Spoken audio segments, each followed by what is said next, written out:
दक्षिण भारत के प्रमुख राजवंश पल्लव वंश का संस्थापक श्री विष्णु 575 से 600 ईस्वी था। इसकी राजधानी कांची तमिलनाडु में कांचीपुरम थी। यह वैष्णव धर्म का अनुयायी था।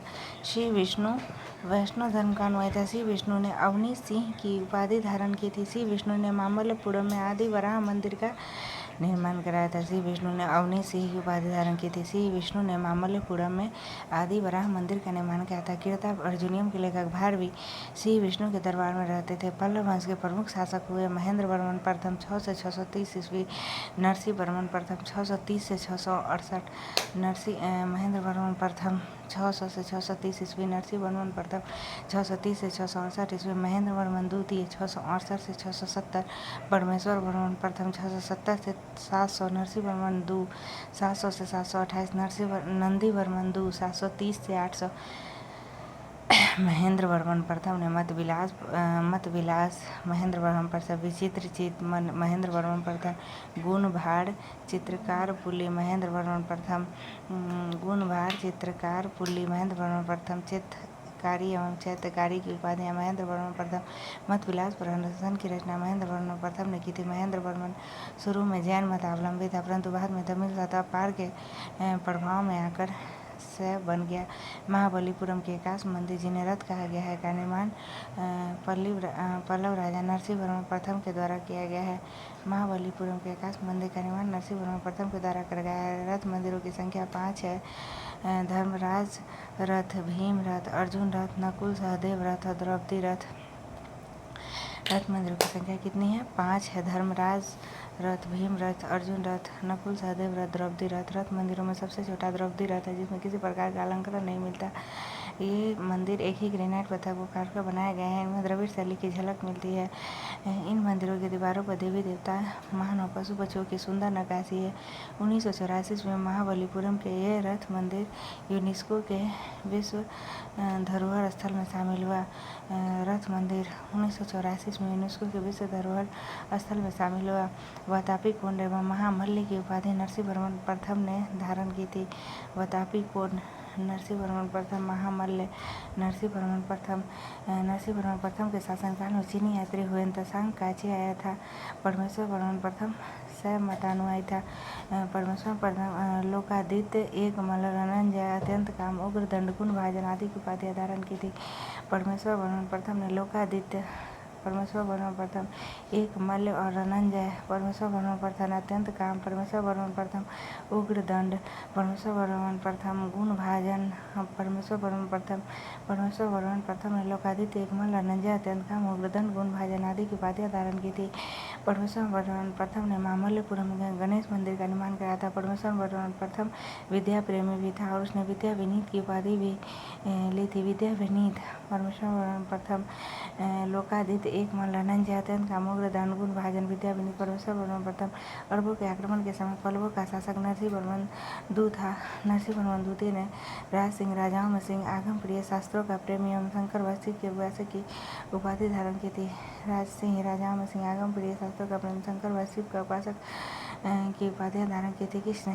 नरसिंह वर्मन टू, राज सिंह, आगम प्रिय एवं शंकर भक्त की उपाधि धारण की थी। नरसिंह वर्मन द्वितीय ने कांची के कैलाशनाथ मंदिर का निर्माण कराया, जिसे नरसिंह वर्मन द्वितीय ने कांची के कैलाशनाथ मंदिर का निर्माण नरसिंह वर्मन द्वितीय ने कराया, जिसे राज सिद्धेश्वर मंदिर भी कहा जाता है। इसी मंदिर के निर्माण से द्रविड़ स्थापत्य कला की शुरुआत हुई। कैलाशनाथ मंदिर के निर्माण से ही द्रविड़ स्थापत्य कला की शुरुआत हुई। महाबलीपुरम में सौर मंदिर का निर्माण भी नरसिंह वर्मन टू ने किया था। महाबलीपुरम के सौर मंदिर का निर्माण भी नरसिंह वर्मन द्वितीय ने किया था। कैलाशनाथ मंदिर एवं सौर मंदिर नरसिंह वर्मन द्वितीय एवं महाबलीपुरम का रथ मंदिर नरसिंह वर्मन प्रथम, कैलाशनाथ मंदिर एवं सौर मंदिर नरसिंह वर्मन द्वितीय और ये महाबलीपुरम का रथ मंदिर नरसिंह वर्मन प्रथम। कांची के कैलाशनाथ मंदिर में पल्लव राजाओं और रानियों की आदमकद तस्वीरें लगी हैं। एलोरा की गुफा संख्या 16 के कैलाशनाथ मंदिर के बाईं दीवार पर 8वीं शताब्दी में बनाई गई आकृति में रावण को कैलाश पर्वत होते हुए हिलाते हुए दिखाया गया है, जिस पर शिव एवं पार्वती लोगों के साथ विराजमान है। एलोरा की गुफा संख्या 16 के कैलाशनाथ मंदिर के बाईं दीवार पर 8वीं शताब्दी में बनाई गई आकृति में रावण को कैलाश पर्वत हिलाते हुए दिखाया गया है, जिस पर शिव एवं पार्वती लोगों के साथ विराजमान है। 10 कुमार चरित्र के लेखक दांडी नरसिंह वर्मन द्वितीय के दरबार में रहते थे। ह्वेनसांग नरसिंह वर्मन प्रथम रथ मंदिर एवं नरसिंह वर्मन प्रथम रथ मंदिर, नरसिंह वर्मन प्रथम कैलाशनाथ मंदिर, नरसिंह वर्मन द्वितीय सौर मंदिर, नरसिंह वर्मन द्वितीय 10 कुमार चरित्र के लेखक दंडी नरसिंह वर्मन द्वितीय, ह्वेनसांग नरसिंह वर्मन प्रथम कांची के मुक्तेश्वर मंदिर तथा बैकुंठ पेरुमाल मंदिर का निर्माण नंदी वर्मन द्वितीय ने करवाया था। प्रसिद्ध वैष्णव संत तिरुमंगई अलवार नंदी वर्मन द्वितीय के समकालीन थे। नंदी वर्मन तृतीय शैव मतानुयायी था। उसकी राजसभा में तमिल भाषा का प्रसिद्ध कवि संत पेरुंदेवनार निवास करता था। नंदी वर्मन तृतीय के तमिल भाषा का प्रसिद्ध कवि पेरुंदेवनार निवास करता था, जिसने भारत वेनवा नामक ग्रंथ की रचना की थी। पेरुंदेवनार ने भारत वेनवा नामक ग्रंथ की रचना की थी। पल्लव वंश का अंतिम शासक कंपवर्मा 948 से 980 था। पल्लव काल में कवि भारवी की लोकप्रिय रचना कीर्ता अर्जुनियम थी। चोल 9वीं शताब्दी में चोल पल्लवों के ध्वंसावशेषों पर स्थापित हुआ। चोल वंश का संस्थापक विजयालय 848 से 70 था, जिसकी राजधानी तंजाय, तंजौर एवं तंजावुर थी। तंजावुर का वास्तुकार पुंजर मल्लन राजराज पेरुथचन था। तंजावुर का वास्तुकार पुंजर मल्लन राजराज पेरुथचन था। विजयालय ने नरकेसरी की उपाधि धारण की और निशुम्भ सुदनी देवी के मंदिर का निर्माण कराया। निशुम्भ सुदनी देवी के मंदिर का निर्माण किसने कराया? विजयालय ने। चोलों का स्वतंत्र राज्य आदित्य प्रथम ने स्थापित किया 870 से 907। चोलों का स्वतंत्र राज्य आदित्य प्रथम ने स्थापित किया। पल्लवों पर विजय पाने के उपरांत आदित्य प्रथम ने कोदंडराम की उपाधि धारण की। कोदंडराम आदित्य प्रथम चोल वंश के प्रमुख शासक हुए। परांतक प्रथम 907 से 955, राजा प्रथम 985 से 1014, राजेंद्र चोल प्रथम 214 से 44, राजाधिराज प्रथम 244-54, राजेंद्र टू 254-63, परांतक प्रथम 907 से 955, राजराज प्रथम 985 से 214, राजेंद्र चोल प्रथम 214 से 244, राजाधिराज प्रथम 244 से 54, राजेंद्र टू 254 से 63, कुलोत्तुंग प्रथम 270 से 1122, कुलोत्तुंग द्वितीय 1135 से 1150, राजेंद्र तृतीय 1256 से 1279 तक। कोलम के युद्ध में राजपूत नरेश कृष्ण तृतीय ने परांतक वन को पराजित किया था। कृष्ण तृतीय ने परांतक वन तक। कोलम के युद्ध में कृष्ण तृतीय ने परांतक वन को पराजित किया था। इस युद्ध में परांतक वन का बड़ा लड़का राजदित्य मारा गया था। राजराज प्रथम ने श्रीलंका पर आक्रमण किया। वहां के राजा महिम 5 को भाग कर श्रीलंका के दक्षिण जिला रोहन में शरण ले ली पड़ी। श्रीलंका पर आक्रमण किया। राजराज प्रथम का शासनकाल 985 से 214 है। राजराज प्रथम श्रीलंका के विजित प्रदेशों को चोल साम्राज्य का नया प्रांत मुमिंग चोल मंडलम राजधानी पोलन्नरुवा बनाया। राजराज प्रथम सर्व धर्म का अनुयायी था। इसने तंजौर में राजराजेश्वर मंदिर का निर्माण कराया था। तंजौर में राजराजेश्वर मंदिर, राजराज प्रथम तंजौर का बृहदेश्वर मंदिर, राजराजा प्रथम। चोल साम्राज्य का सर्वाधिक विस्तार राजेंद्र प्रथम के शासनकाल में हुआ था। बंगाल के शासक महिपाल को पराजित करने के बाद राजेंद्र प्रथम ने गंगईकोट चोल की उपाधि धारण की थी। महिपाल को राजेंद्र प्रथम ने पराजित किया था। गंगईकोट चोल की उपाधि धारण की थी और नवीन राजधानी गंगईकोट चोलपुरम के निकट चोल गंगम नामक विशाल तालाब का निर्माण कराया था। 11वीं शताब्दी के आरंभ में राजेंद्र प्रथम ने अपनी राजधानी में शिव मंदिर का निर्माण कराया था। इस मंदिर में उसने राजेंद्र प्रथम 214 से 44, राजेंद्र प्रथम इस मंदिर में उसने पराजित शासकों से जब्त की गई उत्कृष्ट प्रतिमाओं से भर दिया था, जिसमें सम्मिलित थी चालुक्यों से प्राप्त एक सूर्य पट्टिका, एक गणेश मूर्ति था, दुर्गा की कई मूर्तियाँ, पूर्वी चालुक्यों से प्राप्त एक नंदी की मूर्ति, कलिंग से प्राप्त भैरवी की एक प्रतिमा तथा बंगाल के पाल से प्राप्त काली की मूर्ति थी। चालुक्यों से प्राप्त एक सूर्य पीठिका, एक गणेश मूर्ति तथा दुर्गा की कई मूर्तियाँ, पूर्वी चालुक्यों से प्राप्त नंदी की मूर्ति, पूर्वी चालुक्यों से प्राप्त नंदी की मूर्ति, कलिंग से प्राप्त भैरव एवं भैरवी की एक प्रतिमा तथा बंगाल के पाल से प्राप्त काली की मूर्ति। चोल काल में भूमि के प्रकार वेल्लन बगाई, गैर ब्राह्मण किसान स्वामी की भूमि, ब्रह्मदेव ब्राह्मणों को उपहार में दी गई भूमि, गैर ब्राह्मण किसान स्वामी की भूमि बेलन बगाई कहलाती थी। ब्राह्मणों को उपहार में दी गई भूमि ब्रह्मदेव कहलाती थी। किसी विद्यालय के रखरखाव की भूमि शाला भोग, किसी विद्यालय के रखरखाव की भूमि, शाला, भोग, मंदिरों को उपहार में दी गई भूमि, देवदान या तिरुन मठ डक्कनी। मंदिरों को उपहार में दी गई भूमि, देवदान या तिरुन मठ डक्कनी। जैन संस्थानों को दान में दी गई भूमि, पलीचंदम। जैन संस्थानों को दान में दी गई भूमि, पलीचंदम। गजनी का सुल्तान महमूद राजेंद्र प्रथम का समकालीन था। गजनी का सुल्तान महमूद राजेंद्र प्रथम का समकालीन था। गैर ब्राह्मण किसान समूह की भूमि, बेलन बगाई। ब्राह्मणों को उपहार में दी गई भूमि, ब्रह्मदेव। विद्यालय के रखरखाव की भूमि, शाला, भोग, मंदिर को उपहार में दी गई भूमि, देवदान या तिरुन मठ डक्कनी। जैन संस्थानों को दान में दी गई भूमि, पलीचंदम। गजनी का सुल्तान महमूद राजेंद्र प्रथम के समकालीन थे। राजेंद्र द्वितीय ने प्रकेसरी एवं वीर राजेंद्र ने राजकेसरी की उपाधि धारण की थी। प्रकेसरी राजेंद्र द्वितीय, गंगईकोट चोलपुरम राजेंद्र प्रथम, प्रकेसरी राजेंद्र द्वितीय। राजकेसरी की उपाधि वीर राजेंद्र ने धारण की थी। चोल वंश का अंतिम शासक राजेंद्र तृतीय था। चोल वंश का अंतिम शासक राजेंद्र तृतीय था। चोलों एवं पश्चिमी चालुक्यों के बीच शांति स्थापित करने में गोवा के कदम शासक जयकेश प्रथम ने मध्यस्थ की भूमिका निभाई थी। तमिल साहित्य के त्रिरत्न कवि कम्बन, तमिल साहित्य कंबल, ओट्टक्कुट्टन एवं पुगलेंदु। तमिल साहित्य कम्बन, ओट्टक्कुट्टन एवं पुगलेंदु। कम्बन कम्ब रामायण की रचना की थी। ओट्टक्कुट्टन चोल राजाओं की प्रशंसा में काव्य लिखे। कम्बन कम्ब रामायण की रचना की। ओट्टक्कुट्टन चोल राजाओं की प्रशंसा में काव्य लिखे। पुगलेंदी नलवेनवा पुगलेंदी की रचना है। यह ग्रंथ नैतिक शिक्षा, सदाचार जीवन के आदर्शों पर आधारित है। तमिल साहित्य के त्रिरत्न कवि चोल वंश के राजाओं के दरबार में रहते थे। तमिल साहित्य के त्रिरत्न कवि कम्बन, ओट्टक्कुट्टन एवं पुगलेंदी चोल वंश के राजाओं के दरबार में रहते थे। तेलुगु साहित्य के त्रिरत्न कवि नन्ने तिक्कन एवं मेरा प्रगटा, वो तो तमिल था। कम्बन तमिल था। तेलुगु नन्ने तिक्कन एवं मेरा प्रगटा, तीनों ने मिलकर संस्कृत महाभारत का तेलुगु में अनुवाद किया। ये तीनों कवि काकतीय वंश के दरबार में रहते थे। तेलुगु नन्ने तिक्कन मेरा प्रगटा काकतीय वंश के दरबार में, तमिल वाला चोल वंश के दरबार में। कन्नड़ साहित्य के त्रिरत्न कवि पंपा पुन्नारन्ना, कन्नड़ साहित्य पंपा पुन्नारन्ना। पंपा की रचना है आदि पुराण, प्रथम जैन तीर्थंकर ऋषभ देव का जीवन चरित्र। पंपा की रचना है क्या आदि पुराण, प्रथम जैन तीर्थंकर ऋषभ देव का जीवन चरित्र। विक्रमार्जुन विजय पंपा की रचना है, महाभारत की कथा पर आधारित। पुन्ना की रचना है शांति पुराण पुन्ना की रचना है जिनाक्षर माला। शांति पुराण पुन्ना की रचना है जिनाक्षर माला। पुन्ना की रचना है भुवने करामाभ्युदय, पुण्य की रचना है शांति पुराण, जिनाक्षर माला एवं भुवने करामाभ्युदय। पुण्य की रचना है रन की रचना है अजीत पुराण एवं गदा युद्ध। रन की रचना अजीत पुराण, रन की रचना है और गदा युद्ध। रन की रचना है अजीत पुराण, रन की रचना है गदा युद्ध। रन की रचना है भीम की वीरता का वर्णन। पंपा, पुन्ना एवं रन तीनों जैन कवि थे।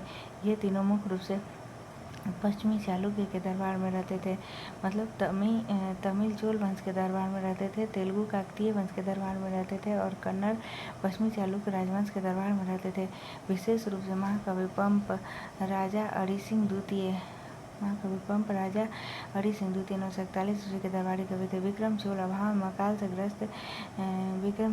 एवं अभाव से ग्रस्त गरीब जनता से राजस्व वसूल कर चिदम्बरम मंदिर का विस्तार करवा रहा था। कुलोत्तुंग II ने चिदम्बरम मंदिर में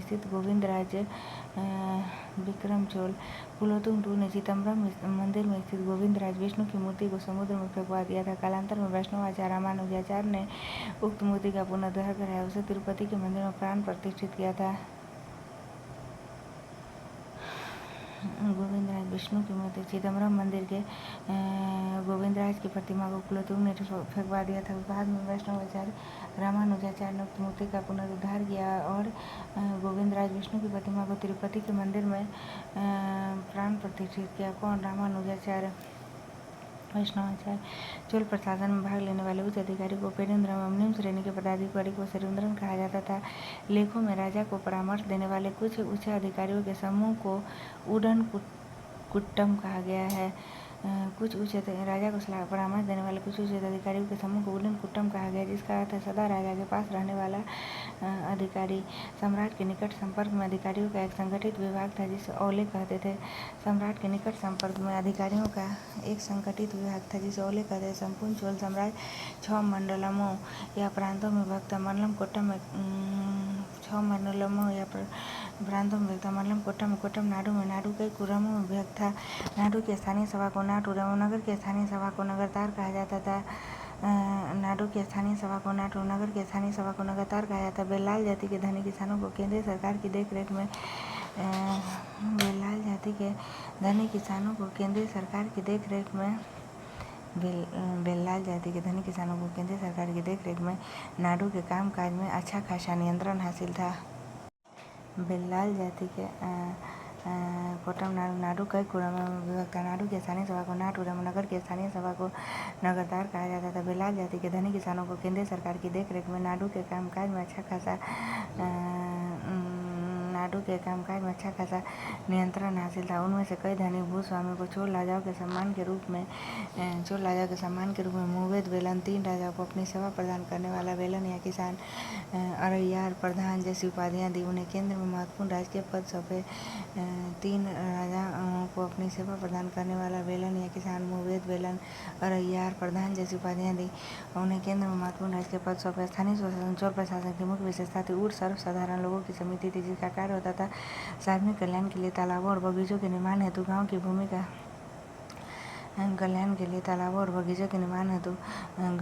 का अधिग्रहण करना। सभा या महासभा मूलतः अग्रहारों और ब्राह्मण बस्तियों की सभा थी, जिसके सदस्यों को पेरुमक्कल कहा जाता है।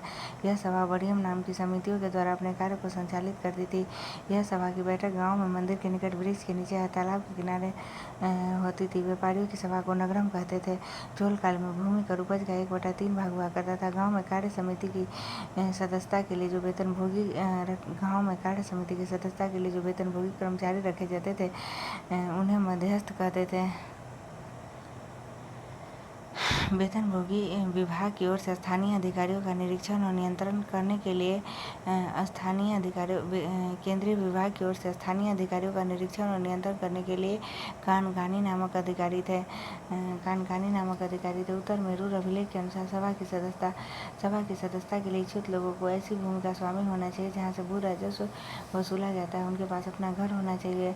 उनकी उम्र 35 से 70 के बीच होनी चाहिए। उन्हें वेदों का ज्ञान होना चाहिए। उन्हें प्रशासनिक मामलों की अच्छी जानकारी होना चाहिए और ईमानदार होना चाहिए। यदि कोई पिछले 3 सालों में किसी समिति का सदस्य रहा तो वह किसी और समिति का सदस्य नहीं बन सकता। जिसने अपने संबंधियों के खाते जमा नहीं कराया, वह चुनाव नहीं लड़ सकता। ब्राह्मणों को दी गई कर मुक्त भूमि को चतुर्वेदी मंगलम एवं दान में दी गई भूमि को ब्रह्मदेव कहलाती थी। करमुक्त भूमि चतुर्वेदी मंगलम ब्राह्मण एवं दान में दी गई भूमि ब्रह्मदेव कहलाती थी। चोल सेना का सबसे संगठित अंग था पदाती सेना। चोल काल में कलंजू सोने के सिक्के थे। तमिल कवियों में जैन गोंदर प्रसिद्ध कवि था, जो कुलोतुंग प्रथम का राजकवि था। इसकी रचना है कलितुंग पर्णी। जैन गोंदर कुलोतुंग प्रथम का राजकवि था। इसकी रचना है कलितुंग पर्णी। कंबन ने तमिल रामायण ई रामावतारम की रचना कुलोतुंग तृतीय 1178 से 1218 के शासनकाल में की थी। ई रामावतारम तमिल रामायण है। कंबन ई रामावतारम तमिल रामायण है। कंबन इसकी रचना कुलोतुंग तृतीय के शासनकाल में की थी। परशुराम ने तंजौर के बृहदेश्वर मंदिर के विमान को भारतीय वास्तुकला का निकष माना है और कैलाशनाथ मंदिर नरसिंहवर्मन द्वितीय, रथ मंदिर नरसिंहवर्मन प्रथम। परशुराम ने तंजौर के बृहदेश्वर मंदिर के विमान को भारतीय वास्तुकला का निकष कहा है। चोल कालीन नटराज प्रतिमा को चोल कला का संस्कृतिक सार या निचोड़ कहा जाता है। नटराज प्रतिमा में शिव को उनकी दाहिनी टांग पर संतुलित रूप से खड़े होते हुए और उसी टांग के पंजे से अज्ञान या विस्मृति के दैत्य अपस्मार को दाहिने टांग पर संतुलित रूप से खड़े हुए और उसी दाहिने टांग के पंजे से ही अज्ञान या विस्मृति के दैत्य अपस्मार को दबाते हुए दिखाया गया। साथ ही शिव भुजंगत्रासीत की स्थिति में अपनी बाईं टांग उठाए हुए हैं। साथ ही शिव भुजंगत्रासीत की स्थिति में अपनी बाईं टांग उठाए हुए हैं, जो तिरोभाव यानी भक्त के मन से माया का भ्रम का पर्दा जो तिरुभय यानी भक्त के मन से माया या भ्रम का पर्दा हटा देने का द्योतक है। जो तिरुभय यानी भक्त के मन से माया भ्रम का पर्दा हटा देने का द्योतक है। उनकी चारों भुजा बाहर की ओर फैली हुई और मुख दाहिना हाथ अभय हस्त की मुद्रा में उठा हुआ है।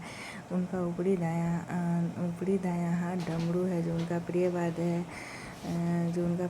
पकड़े हुए तालबद्ध ध्वनि उत्पन्न करते हुए दिखाया गया है। ऊपरी बायां दोलहस्त मुद्रा में दाहिने हाथ की अभय हस्त मुद्रा से जुड़ा हुआ है। ऊपरी बायां दोलहस्त मुद्रा में दाहिने हाथ की अभय हस्त मुद्रा से जुड़ा हुआ है। दोलहस्त मुद्रा बाएं हाथ छाती के पार दाईं ओर फैली हुई। दोलहस्त मुद्रा बायां हाथ छाती के पार दाईं ओर फैली हुई और दाहिने हाथ अभय हस्त मुद्रा आशीर्वाद वाली मुद्रा से जुड़ा हुआ है। उनकी जटाएं दोनों ओर छिटकी हुई है और उस वृत्ताकार ज्वाला को छू रही है जो निरंतर संपूर्ण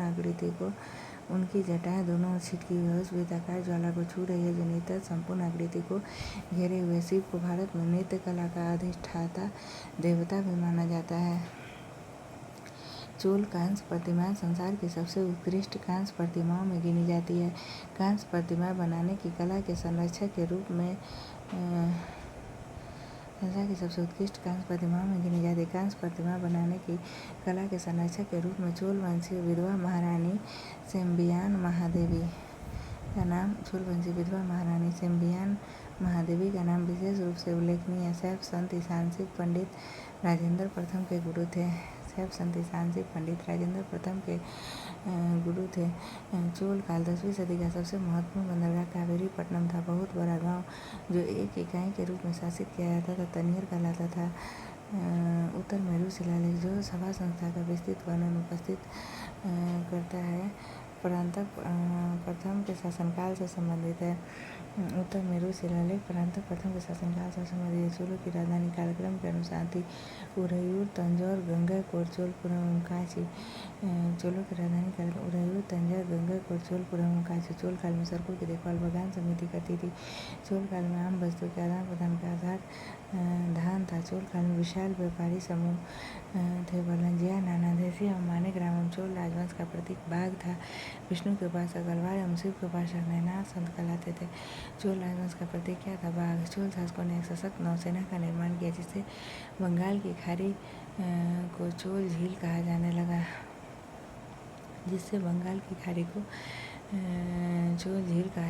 चालुक्य वंश कल्याणी, चालुक्य वंश वातापी एवं चालुक्य वंश बेंगी। चालुक्य वंश कल्याणी के चालुक्य वंश की स्थापना तैलप II ने की थी। राजधानी मानेकहेट। चालुक्य वंश कल्याणी के प्रमुख शासक हुआ तैलप प्रथम, तैलप द्वितीय, विक्रमादित्य, जय सिंह, सोमेश्वर द्वितीय, विक्रमादित्य 6, सोमेश्वर द्वितीय, तैलप तृतीय। सोमेश्वर प्रथम ने मानेकहेट से राजधानी हटाकर कल्याणी कर्नाटक को बनाया। कौन? सोमेश्वर प्रथम ने मानेकहेट से राजधानी हटाकर कल्याणी कर्नाटक को बनाया। इस वंश का प्रतापी शासक विक्रमादित्य 6 था। चालुक्य वंश कल्याणी का सबसे प्रतापी शासक विक्रमादित्य 6 था। विल्हन एवं विज्ञानेश्वर विक्रमादित्य 6 के दरबार में ही रहते थे। मिताक्षरा हिंदू विधि ग्रंथ याज्ञवल्क्य स्मृति पर व्याख्या नामक ग्रंथों की रचना महान विधिवेत्ता विज्ञानेश्वर ने की थी। मिताक्षरा की रचना विज्ञानेश्वर ने की थी। विक्रमांक देव चरित्र की रचना विल्हन ने की थी।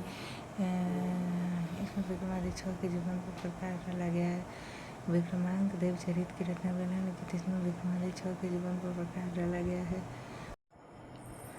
चालुक्य वंश वातापी या बादामी।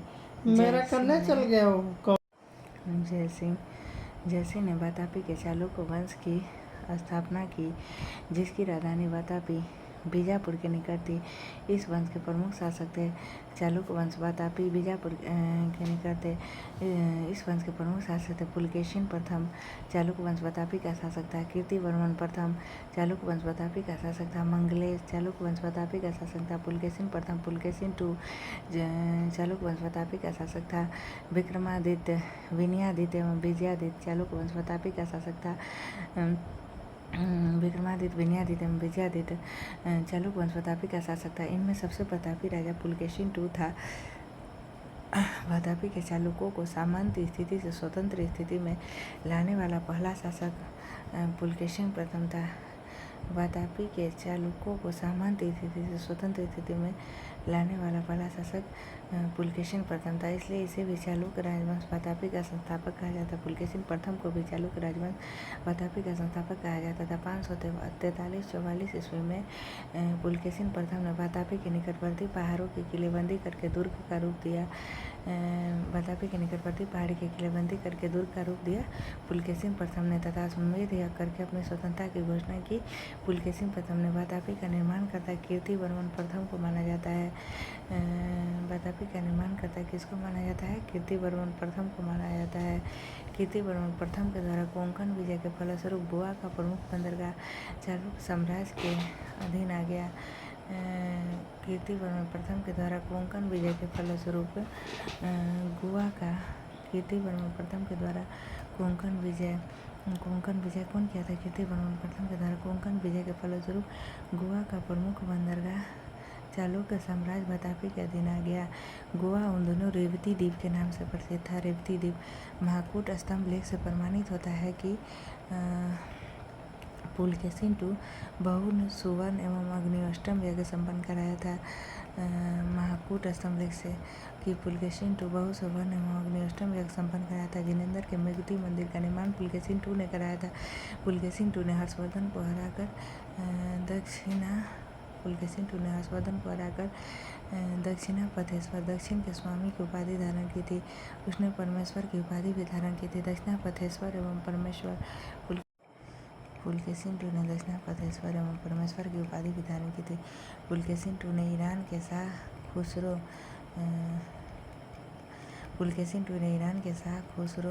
दू के दरबार में राजदूत भेजा। पुलकेशिन टू ने ईरान के शाह खुसरो दू के दरबार में राजदूत भेजा। बाद में संभवतः शाह खुसरो दू ने भी अपना दूत चालुक्य सम्राट के दरबार में भेजा था। लगभग 641 में चीनी यात्री हुएनसांग पुलकेशिन टू के राज्य में गया था। पल्लव वंशी शासक हुएनसांग नरसिंहवर्मन प्रथम में भी था।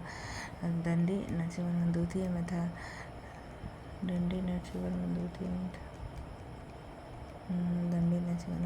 था। उसके बाद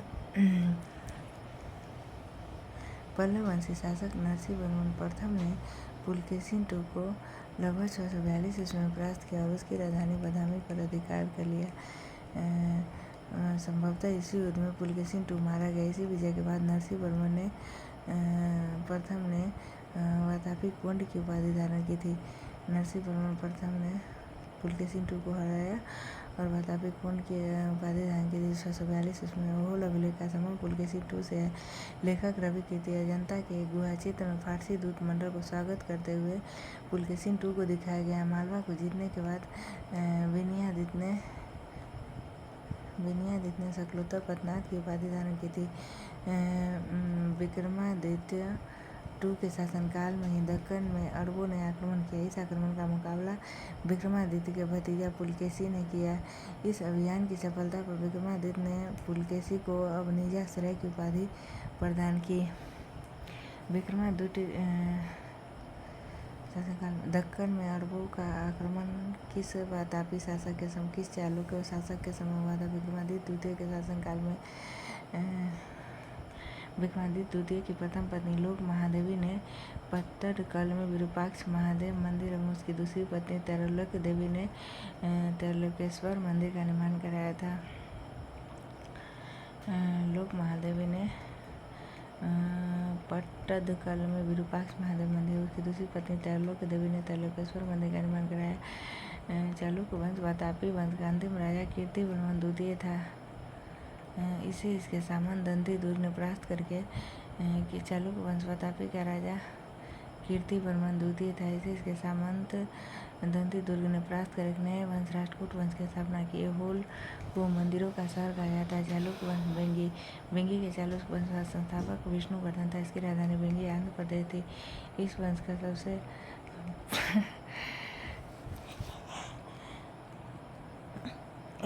सबसे प्रतापी राजा विजयादित्य तृतीय था, जिसका सेनापति पंडरंग था।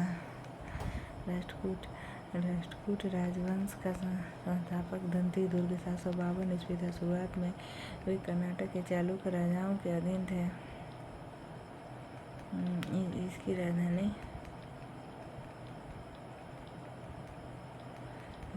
राष्ट्रकूट राजवंश का संस्थापक दंती दुर्ग 752 ईस्वी था। शुरू में राष्ट्रकूट कर्नाटक के चालुक्य राजाओं के अधीन था। इसकी राजधानी मनकीर या मानखेत वर्तमान मालखेर सोलापुर के निकट थी। राष्ट्रकूट वंश के प्रमुख शासक थे कृष्ण प्रथम ध्रुव गोविंद तृतीय। राष्ट्रकूट वंश अमोघ वर्ष राष्ट्रकूट वंश कृष्ण द्वितीय, इंद्र तृतीय एवं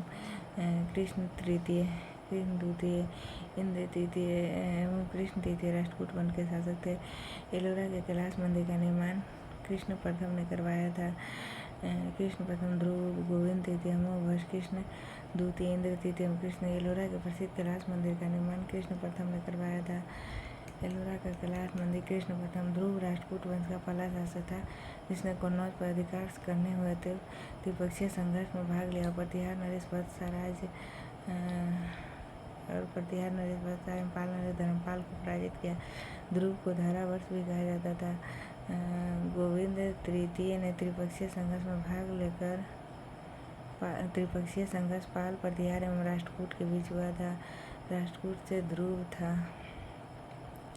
राष्ट्रकूटों की तरफ से ध्रुव शामिल था। पाल प्रतिहार राष्ट्रकूट के बीच हुआ था। गोविंद तृतीय ने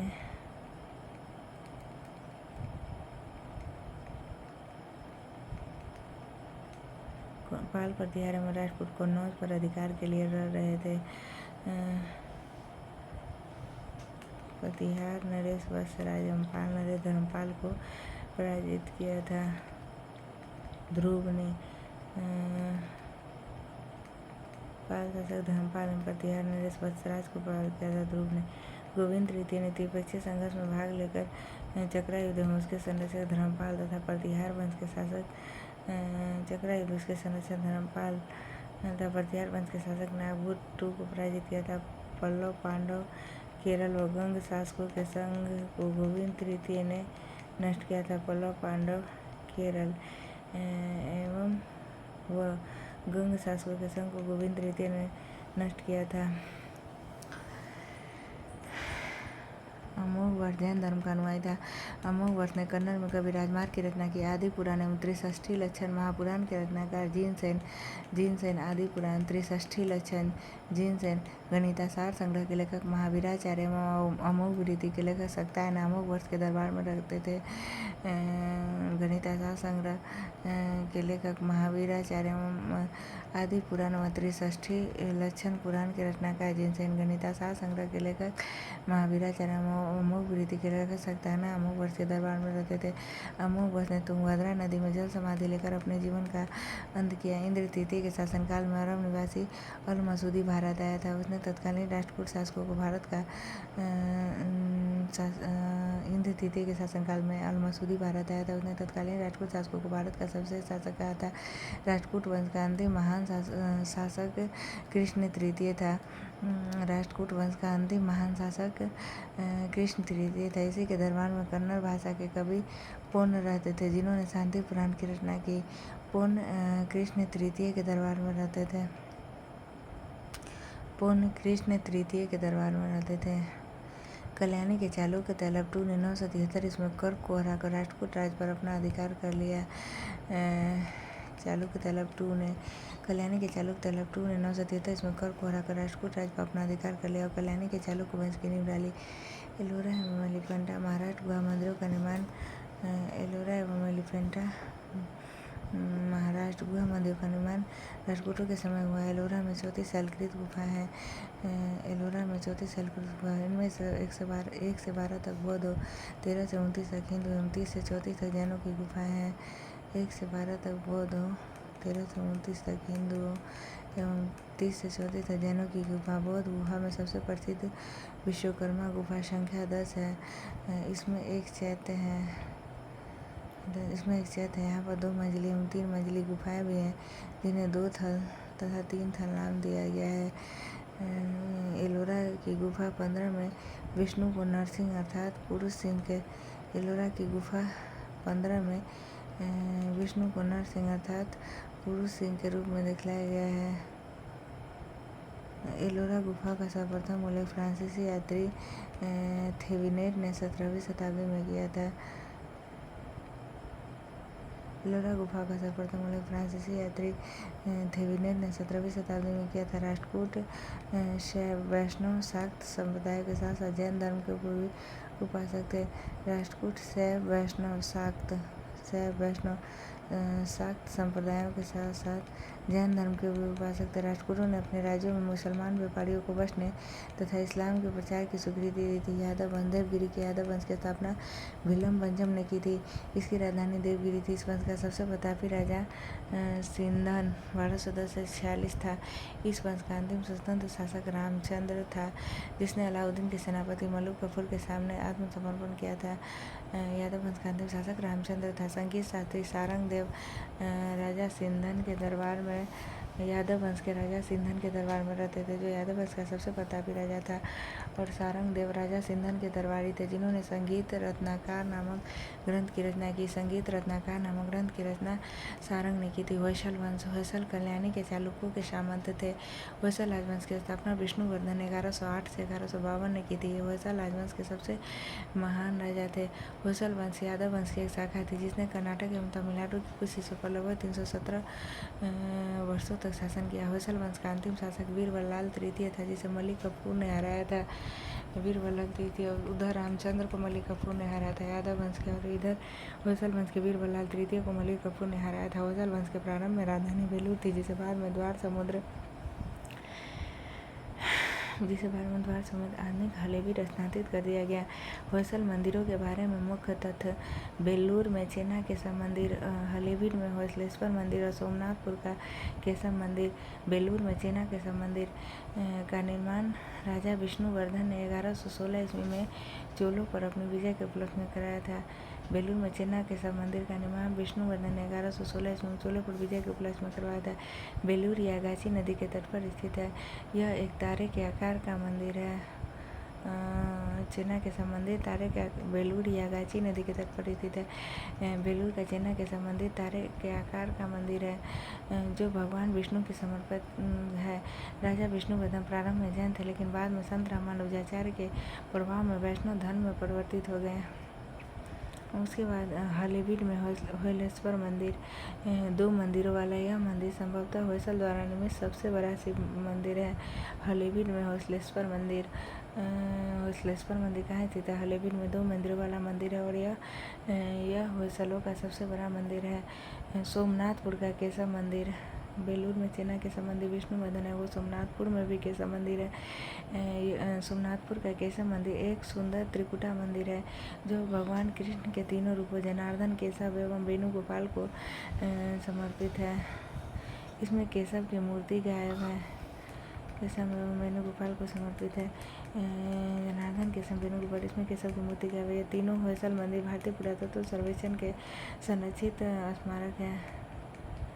कदम वंश की राजधानी कदम वंश की स्थापना मयूर शर्मा ने 345 से 365 ईस्वी में की थी। कदम वंश की राजधानी वनवासी थी। कुकुस्थमा 425 से 450 कदम वंश का सबसे प्रसिद्ध शासक था। कुकुस्थवमा 425 से 50। कुकुस्थमा 425 से 50 कदम वंश का सबसे प्रतापी शासक था। कुकुस्थमा ने अपने साम्राज्य की सीमाओं को मलनाड, तटीय कर्नाटक और तमिलनाडु के कुछ हिस्सों तक फैला दिया। इसने अपनी राजधानी बनवासी से कोलार स्थानांतरित की थी।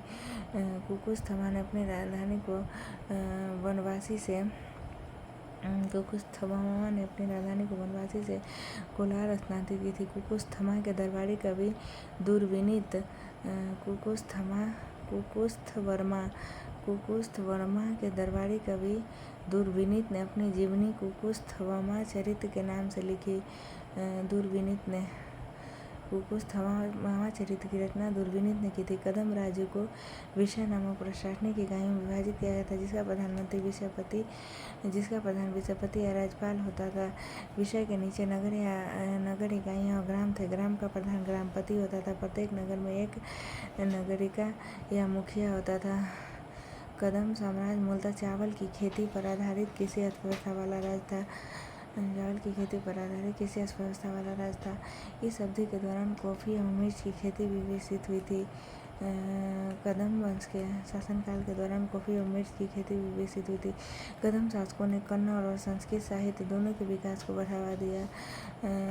उसके शासनकाल के दौरान कई विद्वान व लेखक प्राकृत, संस्कृत व प्रारंभिक कन्नड़ भाषाओं में रचनाओं रचने में सफल रहे। कदम वंश प्राकृत, कन्नड़ एवं संस्कृत भाषा। कदम वंश ने हिंदू और जैन धर्म दोनों को संरक्षण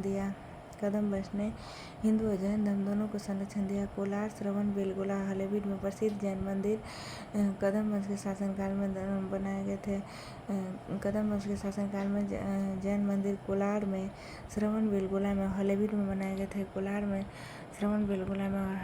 बनाए गए थे।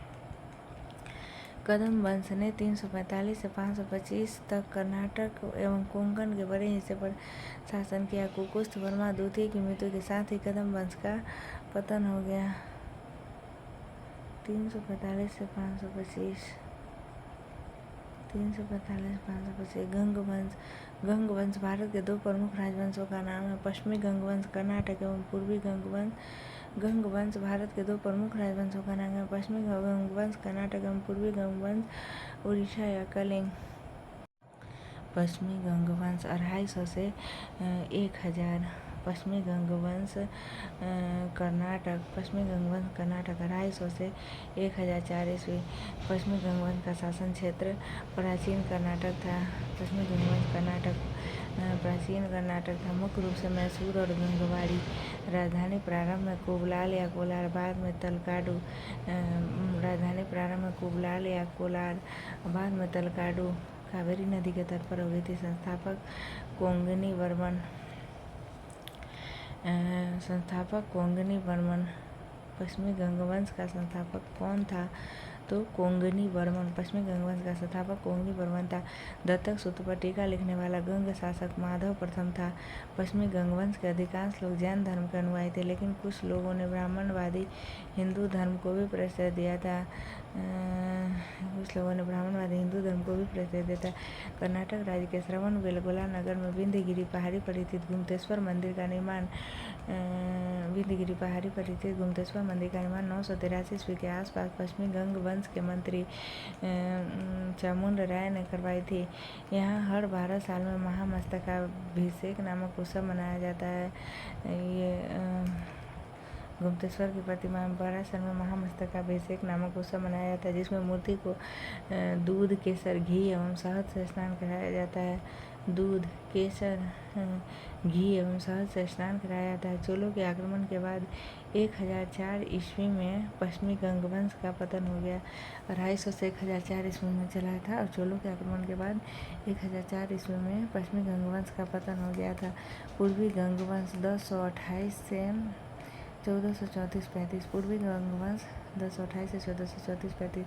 शासन क्षेत्र कलिंग। आधुनिक उड़ीसा आंध्र प्रदेश एवं पश्चिम बंगाल के हिस्से। राजधानी कलिंग नगर। पूर्वी गंग वंश की राजधानी कलिंग नगर। आधुनिक श्रीमुखलिंगम। संस्थापक इंद्रवर्मन प्रथम। उसका था कोंगनी वर्मन और पश्चिमी गंगवंश कोंगनी वर्मन और पूर्वी गंगवंश इंद्रवर्मन प्रथम अपने को त्रिकलिंगाधिपति कहता था। प्रसिद्ध कोणार्क सूर्य मंदिर का निर्माण पूर्वी गंगवंश के शासकों ने किया था। यह कर्नाटक के श्रवण बेलगोला के गोमतेश्वर की मूर्ति पश्चिमी गंगवंश और कोणार्क के सूर्य मंदिर का निर्माण पूर्वी गंगवंश के शासकों ने किया था। काकतीय वंश का संस्थापक बीटा प्रथम था, जिसने नलगोंडा हैदराबाद के एक छोटे से राज्य का गठन किया था, जिसकी राजधानी अम्मकोंड थी। काकतीय वंश का सबसे शक्तिशाली शासक गणपति था। काकतीय वंश का सबसे शक्तिशाली शासक गणपति था। रुद्रमा देवी काकतीय वंश का सबसे शक्तिशाली शासक गणपति था। रुद्रमा देवी गणपति की बेटी थी, जिसने रुद्रदेव महाराज का नाम ग्रहण किया और 35 वर्षों तक शासन किया। रुद्रमा देवी काकतीय वंश की शासिका थी। गणपति ने अपनी राजधानी वारंगल में हस्तांतरित कर ली थी।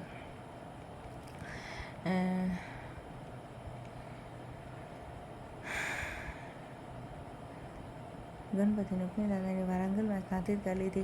काकतीय वंश का अंतिम शासक प्रताप रुद्र 1295 से 1323 ईस्वी हुआ था। रायगज केसरी एवं दयागज केसरी काकतीय वंश की उपाधियाँ हैं। दयागज केसरी की उपाधि काकतीय राजा प्रताप रुद्र को दी गई है। दयागज केसरी की उपाधि काकतीय राजा प्रताप रुद्र को दी गई थी। रायगज केसरी की उपाधि रुद्रमा देवी की थी। यह उपाधि उन्हें अपने पिता से मिली थी। रुद्रमा देवी की यह उपाधि उन्हें अपने पिता से मिली थी। यह उपाधियाँ सिक्कों पर अंकित होती थी।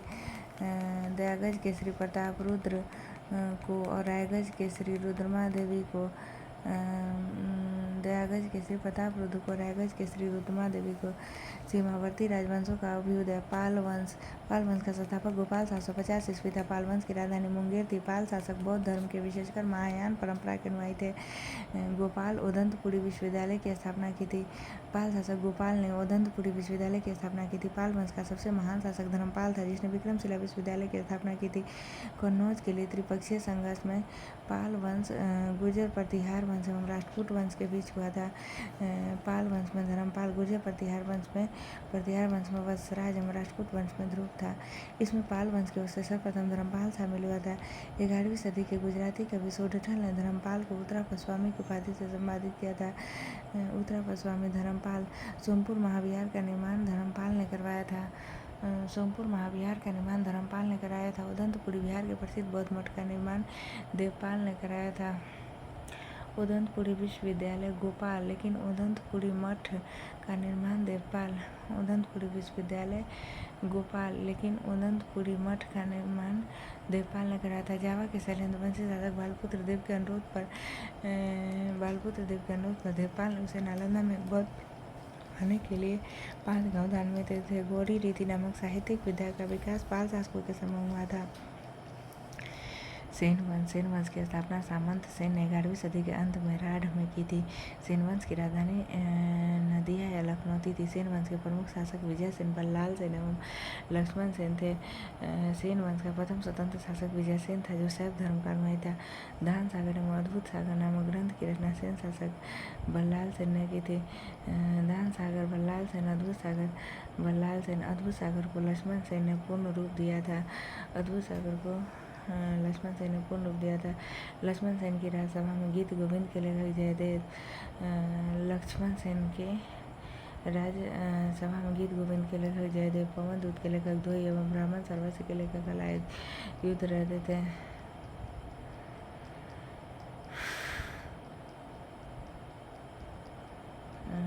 हलायुध लक्ष्मण सेन का प्रधान न्यायाधीश एवं मुख्यमंत्री था।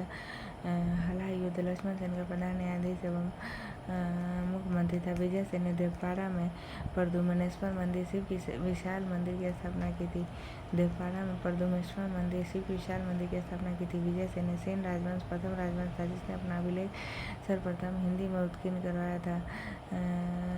लक्ष्मण सेन बंगाल का अंतिम हिंदू शासक था। कश्मीर के राजवंश। कश्मीर पर शासन करने वाला शासक वंश कालक्रम में इस प्रकार थे: कारकोट वंश, उत्पल वंश एवं लोहार वंश। 627 ईस्वी में दुर्लभवर्धन नामक व्यक्ति ने कश्मीर में कारकोट वंश हिंदू वंश की स्थापना की थी। वंशांग ने उसके शासनकाल में कश्मीर की यात्रा की थी। कारकोट वंश का सबसे शक्तिशाली राजा ललितादित्य मुक्तापीड था। कश्मीर के मार्तांड मंदिर का निर्माण ललितादित्य मुक्तापीड के द्वारा कराया गया था। कारकोट वंश का सबसे शक्तिशाली राजा ललितादित्य मुक्तापीड था। कश्मीर के मार्तांड मंदिर का निर्माण ललितादित्य मुक्तापीड द्वारा करवाया गया था। कारकोट वंश के बाद कश्मीर पर उत्पल वंश का शासक हुआ। इस वंश का संस्थापक अवंती वर्मन था। अवंतीपुर नामक नगर की स्थापना अवंती वर्मन ने की थी। कारकोट वंश के बाद उत्पल वंश का संस्थापक अवंती वर्मन था। अवंतीपुर नामक नगर की स्थापना अवंती वर्मन था। अवंती वर्मन के अभियंता सूर्य ने सिंचाई के लिए नहरों का निर्माण कराया था। 980 ईस्वी में उत्पल वंश की रानी दिद्दा एक महत्वाकांक्षिणी शासिका हुई। उत्पल वंश के बाद कश्मीर पर लोहार वंश का शासक हुआ। लोहार वंश का संस्थापक संग्राम राज था। संग्राम राज के बाद अनंत राजा हुआ। इसकी पत्नी सूर्यमती ने प्रशासन को सुधारने में उसकी सहायता की थी। लोहार वंश का शासक हर्ष विद्वान कवि तथा कई भाषाओं का ज्ञाता था। कलहन हर्ष का आश्रित कवि था। जय सिंह लोहार वंश का अंतिम शासक था। लोहार वंश का अंतिम शासक जय सिंह था, जिसने 1128 ईस्वी से 1155 ईस्वी तक शासन किया था। जय सिंह का शासन के साथ ही कलहन की रात तरंगिणी का विवरण समाप्त हो जाता है। जय सिंह के वर्णन के साथ ही कलहन की रात तरंगिणी का विवरण समाप्त हो जाता है। कामरूप का वर्मन वंश 4वीं शताब्दी के मध्य कामरूप में वर्मन वंश का उदय हुआ। कामरूप के वर्मन वंश की प्रतिष्ठा का संस्थापक पुष्य वर्मन था। इसकी राजधानी प्राग ज्योतिष नामक स्थान थी। कालांतर में कामरूप पाल साम्राज्य का एक अंग बन गया।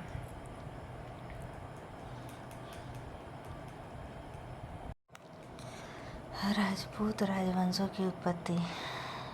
गुर्जर प्रतिहार वंश, तोमर वंश, गहरवाल राठौर राजवंश, सामान या चौहान वंश, चंदेल वंश, परमार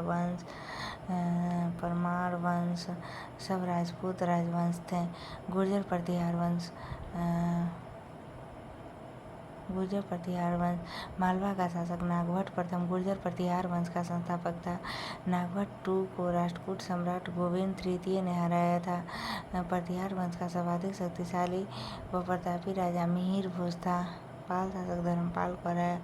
गोविंद तृतीय ने नागभट्ट प्रथम गुर्जर प्रतिहार वंश का संस्थापक था। नागभट्ट II को राष्ट्रकूट सम्राट गोविंद तृतीय ने हराया। गोविंद तृतीय ने नागभट्ट II को हराया। पाल शासक धर्मपाल को हराया।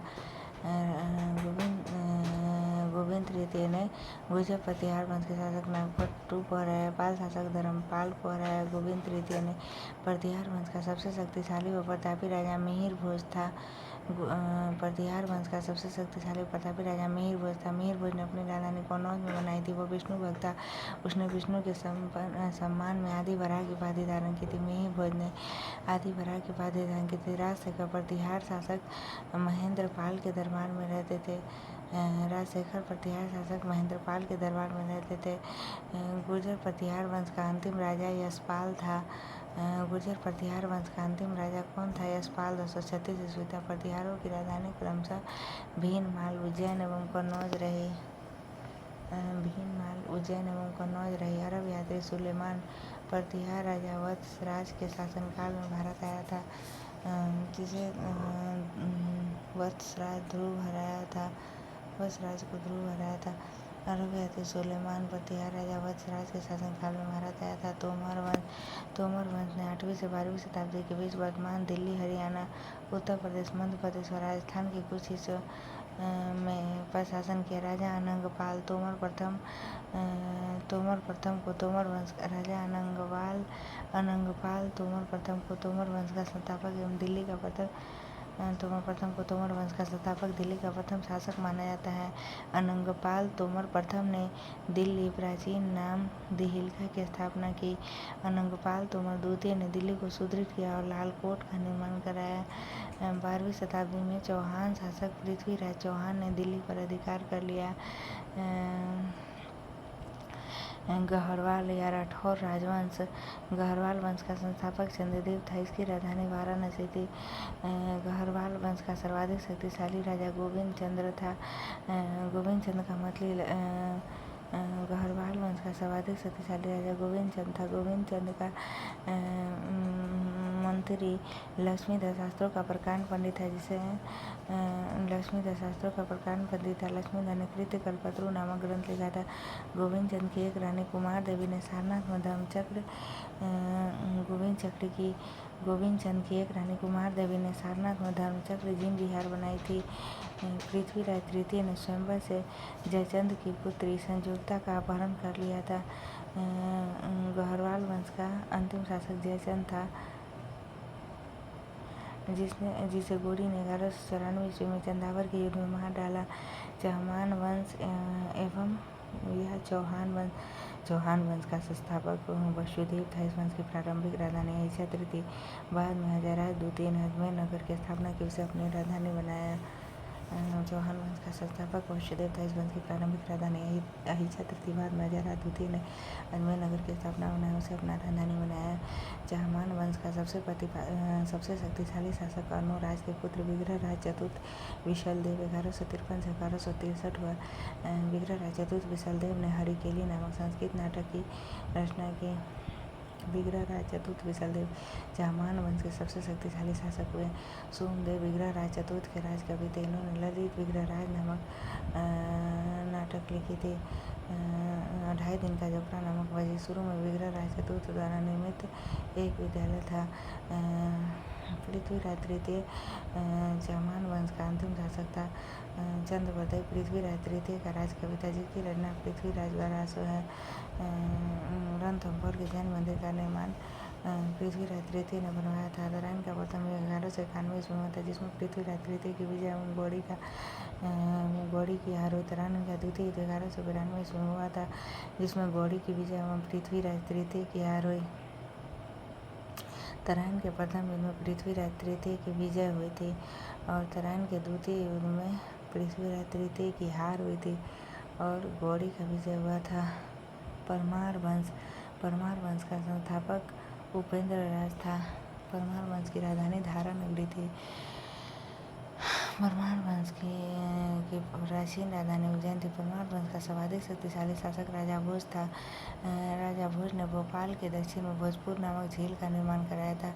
राजा भोज ने चिकित्सा, गणित व व्याकरण पर अनेक ग्रंथ लिखे। भोज कृत युक्ति कल्पतरु में वास्तुशास्त्र के साथ साथ विविध वैज्ञानिक यंत्रों एवं उनके उपयोग का उल्लेख है। युक्ति कल्पतरु भोज की रचना है। नैष्ठीय चरित्र के लेखक श्रीहर्ष एवं प्रबंध चिंतामणि के लेखक मेरुतंग थे।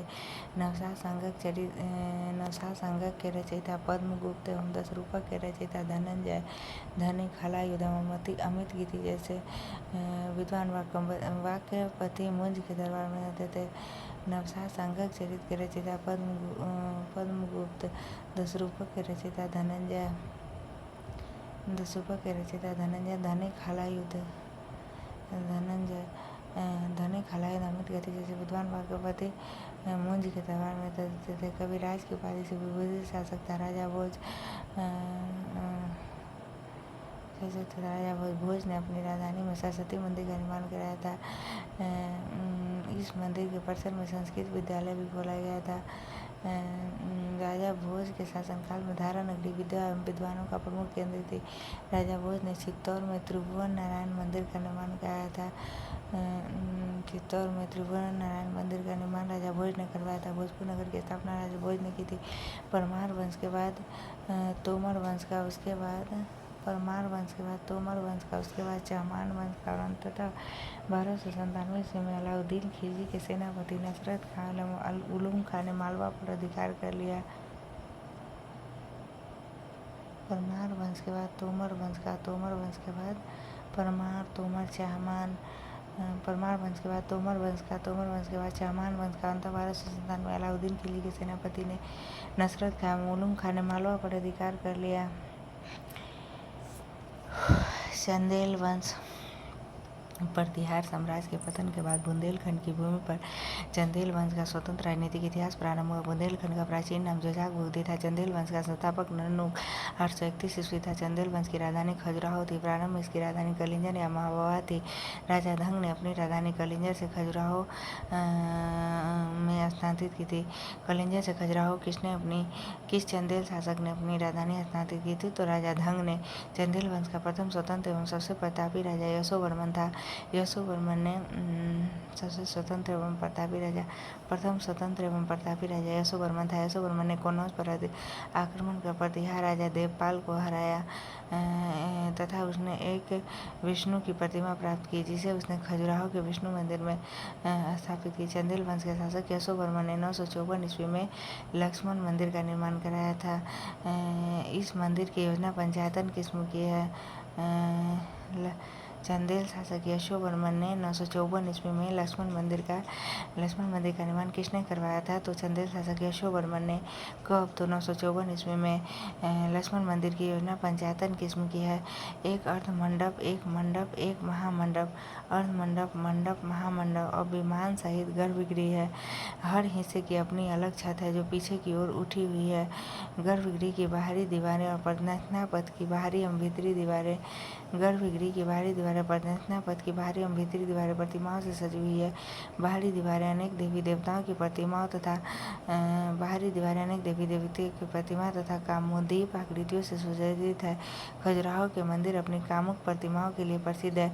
मंदिर के चारों कोनों पर देवालय बने हैं, जिसमें 3 देवालयों में विष्णु की और एक में सूर्य की प्रतिमा है, जिसे देवालय की छत पर बनी केंद्रीय प्रतिमा से पहचाना जा सकता है।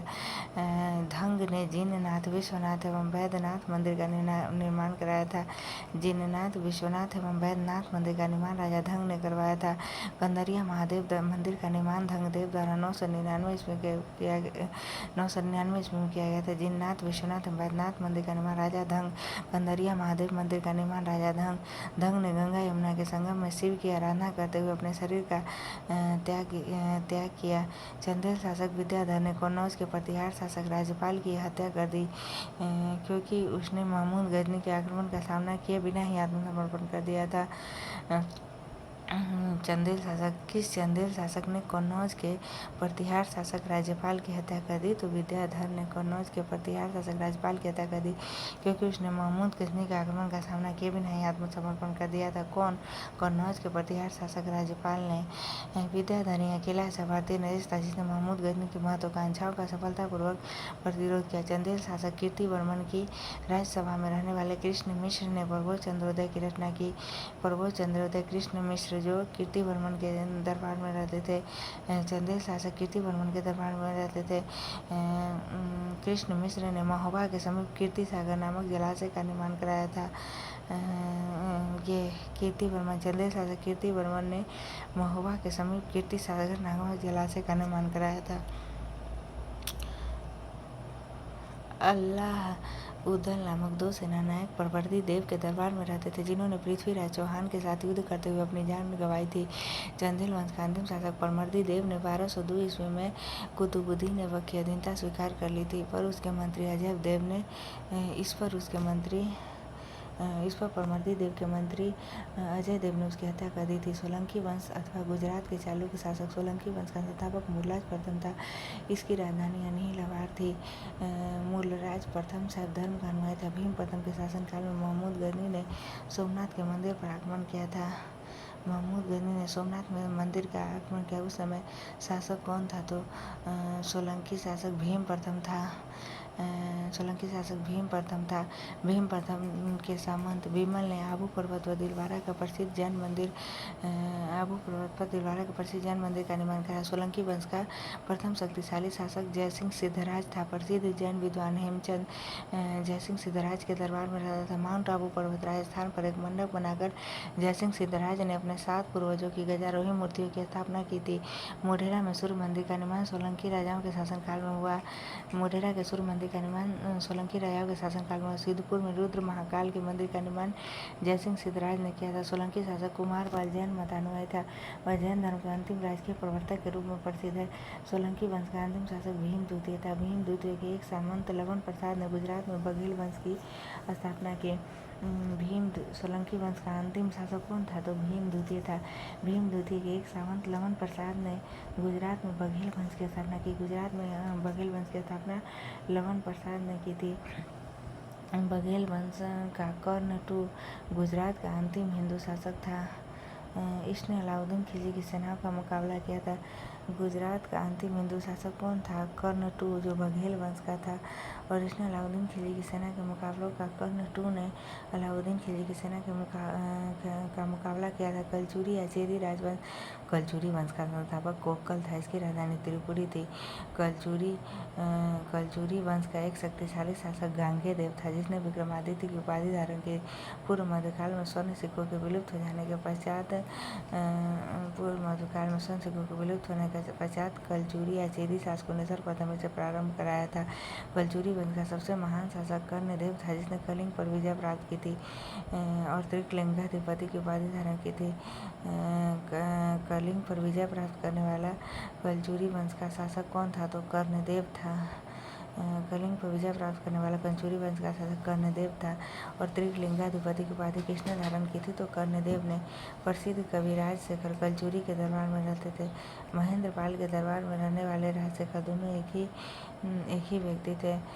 प्रसिद्ध कवि राजशेखर कलचुरी के दरबार में रहते थे और महेंद्रपाल के दरबार में रहने वाले राजशेखर दोनों एक ही व्यक्ति थे। सिसोदिया वंश के शासक अपने को सूर्यवंशी कहते थे, जो मेवाड़ पर शासन करते थे। मेवाड़ की राजधानी चित्तौड़ थी। राणा हमीर सिंह ने 1326 ईस्वी में चित्तौड़ को खिलजी शासकों से पुनः जीतकर सिसोदिया वंश की सत्ता स्थापित की थी। राणा हमीर सिंह ने खिलजी शासकों से कब चित्तौड़ को जीता था? 1326 ईस्वी में जीतकर पुनः सिसोदिया वंश की सत्ता स्थापित की थी। सिसोदिया वंश के प्रमुख शासक थे राणा हमीर सिंह, राणा कुंभा, राणा सांगा। राणा हमीर सिंह, राणा कुंभा, राणा सांगा। महाराणा प्रताप सिसोदिया वंश के शासक थे। राणा उदय सिंह एवं अमर सिंह।